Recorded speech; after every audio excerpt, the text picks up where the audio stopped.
Hello people, welcome to Python life. ఈరోజు మనము హెచ్టిఎంఎల్లో audio tag గురించి మాట్లాడుకుందాం. అండ్ అంతకంటే ముందుగా మీకు 40+ ఐటీ కోర్సెస్ ఫ్రీగా నేర్చుకోవాలి అన్నా కూడా, లేదంటే ఐటీ గురించి టోటల్ అవేర్నెస్ రావాలి అన్నా కూడా, అండ్ అలాగే డైలీ జాబ్ అప్డేట్స్ రావాలి అన్నా కూడా వెంటనే పైథాన్ లైఫ్ ఛానల్ని సబ్స్క్రైబ్ అనేది చేసేసుకోండి. అండ్ ఇప్పుడు మనము టాపిక్లోకి వెళ్ళిపోదాం. అదేంటి అంటే ఆడియో ట్యాగ్, రైట్? ఆడియో ట్యాగ్ని మనము ఎందుకు యూజ్ చేస్తామంటే, మనము ప్రీవియస్ వీడియోస్లో చూసాం కదా, లైక్ టెక్స్ట్ని ఎలా పెట్టాలి, లైక్ పారాగ్రాఫ్ ట్యాగ్ అలా అనేసి. ఈరోజు మనము ఆడియో ట్యాగ్ గురించి మాట్లాడుకోబోతున్నాం. ఆడియో ట్యాగ్ అనేది మన వెబ్ పేజ్లో ఆడియోని పెట్టడానికి మనము లైక్ ఆడియో ట్యాగ్ అనేది యూజ్ చేస్తూ ఉంటాం. ఆడియో అంటే తెలుసు కదా, లైక్ వీడియో లేకుండా జస్ట్ సౌండ్ అనేది వస్తూ ఉంటుంది. సో మన పేజ్లో ఏదైనా సాంగ్స్ వాట్ ఎవర్ ఏదైనా సరే, మనం ఏదైనా ఆడియో పెట్టాలి అనుకుంటే మనము ఆడియో ట్యాగ్ అనేది యూజ్ చేస్తూ ఉంటామన్నమాట. జనరల్గా ఆడియో ట్యాగ్ అనేది అట్రిబ్యూట్స్లో లైక్ ఆడియో కంట్రోల్స్ అనేవి ఉంటాయన్నమాట. లైక్ మనం కంట్రోల్ చేయొచ్చు, play, pause, resume, auto play అనేసి ఇలాంటివి కూడా మనము ఆటోమేటిక్గా మనము ట్యాగ్స్లో ఇన్వాల్వ్ చేసి మనము ఆడియో ట్యాగ్ని అయితే యూజ్ చేసుకోవచ్చు అనమాట. కానీ దీంట్లో కొన్ని file formats and media types అనేవి ఉంటాయన్నమాట. అదేంటి అంటే ఫైల్ ఫార్మాట్స్ వచ్చేసి MP3, OGG అండ్ WAV అనమాట. అండ్ మీడియా టైప్కి వచ్చేసి MP3కి అయితే కనుక ఆడియో MPEG అనమాట, OGGకి అయితే ఆడియో/OGG అనమాట, అండ్ WAV అంటే ఆడియో WAV అనమాట. సో ఇవి మనకి ఆడియో ట్యాగ్లో మెయిన్ అనమాట.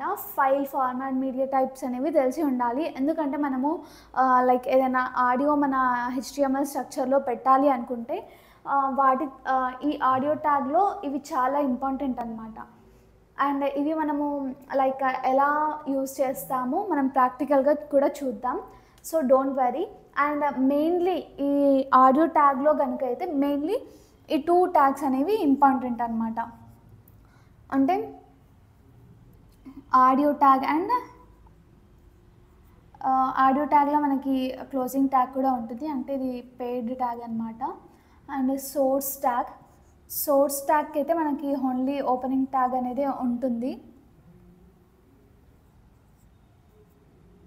సో ఇలా ఈ ట్యాగ్ని మెన్షన్ చేస్తాం. ఆడియో ట్యాగ్ ఏమో మనకి లైక్ డిఫైన్స్ సౌండ్ అనమాట. It describes about sound content. And ఈ సోర్స్ ట్యాగ్ ఎందుకు యూస్ చేస్తామంటే, జనరల్గా లైక్ ఫైల్ ఫార్మాట్స్ ఎవ్రీథింగ్ ఇక్కడ డిస్క్రైబ్ చేస్తామన్నమాట. ఫైల్ ఫార్మాట్ అనేది ఇక్కడ డిస్క్రైబ్ చేస్తూ ఉంటాం, అసలు ఏ సౌండ్ పెట్టాలి అనేసి. సో ఇక్కడ మనము సోర్స్ ట్యాగ్లో మనం ఇన్వాల్వ్ చేస్తామన్నమాట. సో మనం ఒక ఆడియో పెట్టాలి అంటే ఈ 2 ట్యాగ్స్ని మనం యూజ్ చేస్తూ ఉంటాం. అండ్ ఇప్పుడు మనకి దీంట్లో HTML స్ట్రక్చర్ అనేది ఎలా ఉంటుందో జస్ట్ ఒక థియరీ పార్ట్గా ఎగ్జాంపుల్ అనేది చూసేద్దాం. అదేంటి అంటే ఫస్ట్లీ మనం HTML ట్యాగ్ అనేది ఓపెన్ చేసాం అండ్ బాడీ ట్యాగ్ అనేది ఓపెన్ చేసాం. ఇక్కడ మనము ఒక లైక్ ఆడియో ట్యాగ్లో ఇక్కడ మనం కంట్రోల్స్ ఆటో ప్లే అంటే మీకు అందరికి తెలుసు కదా. సో మనం ఇక్కడ ఇన్స్ట్రక్షన్ ఇవ్వాలి ఆడియో ట్యాగ్లోనే. ఇలా ఇచ్చేసిన తర్వాత సోర్స్ ట్యాగ్ ఓపెన్ చేసి క్లోజ్ చేయకముందే SRC అన్నా కూడా సోర్సే అనొచ్చు. And = elephant OGG, type = audio OGG అనేసి ఇచ్చాను. అంటే మనకి నేను నార్మల్గా వేరే సౌండ్ సోర్స్ ఇక్కడ ఇచ్చాను, జస్ట్ రాశాను. దీన్ని ప్రాక్టికల్గా చూస్తే మీకు కింద అవుట్పుట్గా అయితే ఒక ఎలిఫెంట్ అరిచినట్టుగా మీకు సౌండ్ అయితే వస్తుంది. సో అది మనము ప్రాక్టికల్ పార్ట్లో లైక్ డిఫరెంట్ ఎగ్జాంపుల్ అనేది తీసుకుని మనం చూద్దాం. సో ఇది క్లోజ్ చేసేసి ఇక్కడ ఆడియో ట్యాగ్ అనేది క్లోజ్ చేసాం అండ్ బాడీ HTML ట్యాగ్స్ కూడా క్లోజ్ చేసేసాం. సో ఇది మనము ఆడియో ట్యాగ్కి యూజ్ చేయాల్సిన ట్యాగ్స్ అండ్ ఇది ఒక HTML స్ట్రక్చర్ అనమాట. మనం ఆడియో ట్యాగ్ యూజ్ చేయాలి అంటే ఇది మొత్తం లైక్ ఆడియో ట్యాగ్ గురించి. I hope you all understood.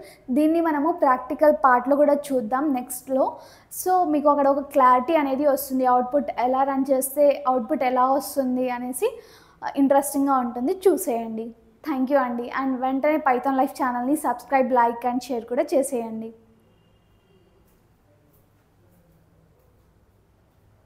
5 minutes.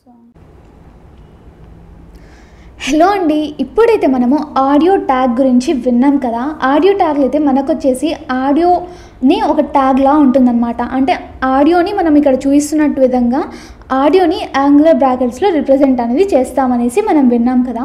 ఇప్పుడు మనము ప్రాక్టికల్గా చూద్దాం, అసలు మనం వెబ్ పేజ్లో అసలు ఆడియో రియల్గానే సౌండ్స్ వస్తాయా, మనం పెట్టిన ఆడియో వస్తుందా అనేసి చూసేద్దాం. దానికి కోడ్ ఎలా రాయాలో నేను ఇప్పుడు చూపిస్తాను, చూడండి. ఫస్ట్ అయితే HTML ట్యాగ్ని అండ్ బాడీ ట్యాగ్ని అయితే ఓపెన్ చేసుకున్నాను. నేను ఇక్కడ చేసినట్టు విధంగా మీకు చేసుకోవాలని అయితే లేదు. మీకు మీ వెబ్ పేజ్లో మీరు ఏదైతే పెడుతున్నారో దానికి సిచ్యువేషన్కి తగ్గట్టు వేరే లైక్ ట్యాగ్స్ అనేవి తీసుకోవాలి. ఒకవేళ మీ వెబ్ పేజ్లో పారాగ్రాఫ్స్ సంథింగ్ ఏదైనా ఇన్సర్ట్ చేయాలి అంటే పారాగ్రాఫ్ ట్యాగ్స్ తీసుకొని మీ ఓన్గా అలా చేయాలి అనమాట. జస్ట్ నేను ఇక్కడైతే ఆడియో ట్యాగ్ని జస్ట్ మన వెబ్ పేజ్లో ఆడియో ట్యాగ్ ఆడియో ఎలా రావాలో చూపిస్తాను, వినండి. So HTML and body tags అయితే తీసుకున్నాను. తరువాత H1 ట్యాగ్ అనేది తీసుకున్నాను. ఈ H1 ట్యాగ్లో నేను ఆడియో ట్యాగ్ గురించి డిస్క్రైబ్ చేశాను అనమాట. In this tag audio will be displays has output అనేసి టెక్స్ట్ ఇచ్చాను. అండ్ H2 ట్యాగ్లో అంటే హెడ్డింగ్ ట్యాగ్సే కదా H1 అండ్ H2. ఈ H2 ట్యాగ్లో we have to choose audio and mention its copy path అనేసి జస్ట్ డిస్క్రైబ్ అనేది చేశాను అనమాట. సో తర్వాత ఇప్పుడు మెయిన్ పార్ట్ అనమాట, ఆడియో ట్యాగ్ ఆడియో ఎలా రావాలి అంటే యాంగులర్ బ్రాకెట్స్లో ఫస్ట్ ఓపెనింగ్ ట్యాగ్స్లో ఆడియో కంట్రోల్స్ అనేసి ఇచ్చేసి క్లోజ్ చేయాలన్నమాట. తరువాత నెక్స్ట్ లైన్లోనే మనము సోర్స్ అనే ట్యాగ్ అనేది ఓపెన్ చేసుకోవాల్సి ఉంటుంది. సో ఇది ఒక సింటాక్స్ లా అనమాట. మనము ఇమేజ్ ట్యాగ్కి అండ్ అలాగే ఫెవికాన్ ట్యాగ్కి చూసాం కదా, ఫెవికాన్ ఇమేజ్కి ఎలా పెట్టాలో సపరేట్ సింటాక్స్ అనేవి ఉన్నాయి. సో సేమ్ హ్యాస్టీస్ ఇలాగే ఆడియోకి కూడా ఉందన్నమాట. దీంట్లో సోర్స్ అని తీసుకుని అండ్ మళ్ళీ SRC = మీరు ఏదైతే ఆడియోని మీ వెబ్ పేజ్లో పెట్టాలి అనుకుంటున్నారో దాని యొక్క పాత్ని ఇక్కడ సెట్ చేయాలన్నమాట. సో సెట్ చేశాక ఇది టైప్ ఏదో మనం మెన్షన్ చేయాలి, MP3యా MPEGయా. ఇక్కడ టైప్ వచ్చేసి ఆడియోని కదా, అండ్ అది MP3యా MPEGయా సంథింగ్ అన్ని ఫార్మాట్స్ ఉంటాయి కదా ఆడియోస్కి ఇమేజెస్కి. సో మనం ఏదైతే టైప్ తీసుకున్నామో ఆడియో టైప్కి ఏదైతే ఉంటుందో అక్కడ మీరు ప్రాపర్టీస్లో మీరు లైక్ చూస్ చేసుకున్న ఆడియోకి ప్రాపర్టీస్లో డీటెయిల్స్లో ఉంటుంది, ఒకసారి చూసుకుని ఇక్కడ పెట్టుకోవాలి, లేదంటే అవుట్పుట్లో రాదు. సో అక్కడ ఏది ఉంటే అదే పెట్టాలన్నమాట. తరువాత ఇక్కడైతే నాకు OGG అండ్ MPEG అనేసి ఉన్నాయి. సో ఇక్కడ నేను టైప్ వచ్చేసి ఇవి ఇన్సర్ట్ చేసేసుకొని ఇక్కడ యాంగులర్ బ్రాకెట్ అనేది క్లోజ్ చేశాను. తర్వాత ఇక్కడ ఓపెన్ చేసుకున్న ఆడియో ట్యాగ్ని మనం ఇక్కడ క్లోజ్ చేసాం. అదేవిధంగా మనం ఏదైనా పైన ఓపెనింగ్ ట్యాగ్స్ ఉంటే అవన్నీ కూడా ఇక్కడ క్లోజ్ చేసేసేయాలి. నేనైతే ఇక్కడ body tag and HTML tag అనేవి ఓపెన్ చేశాను కదా, సో నేను ఇక్కడ ఫైనల్గా క్లోజ్ చేసేసాను అనమాట. అండ్ దీన్ని మనము సేవ్ చేసుకోవాలి. సేవ్ చేసుకున్న తర్వాత దీన్ని అవుట్పుట్ ఎలా ఉంటుందో ఒక్కసారి చూసేద్దాం, అసలు వచ్చిందా లేదా అనేసి. సో ఇక్కడైతే నేను H1 ట్యాగ్లో in this tag audio will be displays has output అనేసి పెట్టాను. సో H1లో కొంచెం బిగ్ ఫాంట్లో ఇలా వచ్చింది. అండ్ H2 ట్యాగ్లో we have to choose audio and mention its copy path అనేసి డిస్క్రైబ్ చేశాను కదా. సో ఇలా వచ్చింది. ఇక్కడ మీరు చూస్తున్నారు కదా సంథింగ్ ఆడియో ఇలా play button, duration, sound everything కూడా ఉన్నాయి. దీన్ని మనం ఆడియో ట్యాగ్ యూజ్ చేయడం వల్ల ఇలా వస్తుంది అవుట్పుట్లో. సో నేనైతే ఇప్పుడు మాట్లాడను, అక్కడ ఏమొస్తుందో మీరే వినండి. హలో అండి, ఈరోజైతే మీరు HTMLలో ఆడియో ట్యాగ్ గురించి చూస్తున్నారు కదా, అసలు ఎలా అనిపిస్తుంది? అయితే వెంటనే పైథాన్ లైఫ్ ఛానల్ని సబ్స్క్రైబ్ అనేది చేసేసుకోండి. Thank you. హలో అండి, ఎస్ విన్నారు కదా, అదైతే నేను చూస్ చేసుకున్న ఆడియో అనేది ఇలా డిస్క్రైబ్ అయ్యేలా నేను చేశాను అనమాట. అంటే నా వాయిస్ని నేను కాపీ పాత్ ఇచ్చేసి సెట్ చేసేసి ఇక్కడ అవుట్పుట్ వచ్చేలా చేసుకున్నాను. సో ఏ వాయిస్ అయినా సరే, ఒక సాంగ్ అయి ఉండొచ్చు, మీ వాయిస్ అయి ఉండొచ్చు, లేకపోతే మీకు వెబ్ పేజ్కి సంబంధించిన ఇంకేదైనా ఆడియో అయి ఉండొచ్చు. సో మన వెబ్ పేజ్లో ఆడియో రావాలి అంటే ఇలా మనం కోడ్ని జనరేట్ చేసేసి ఆడియోని ఇలా మన వెబ్ పేజెస్లో పెట్టుకోవచ్చు అనమాట. చాలా బాగుంది కదా. Stay tuned for further videos.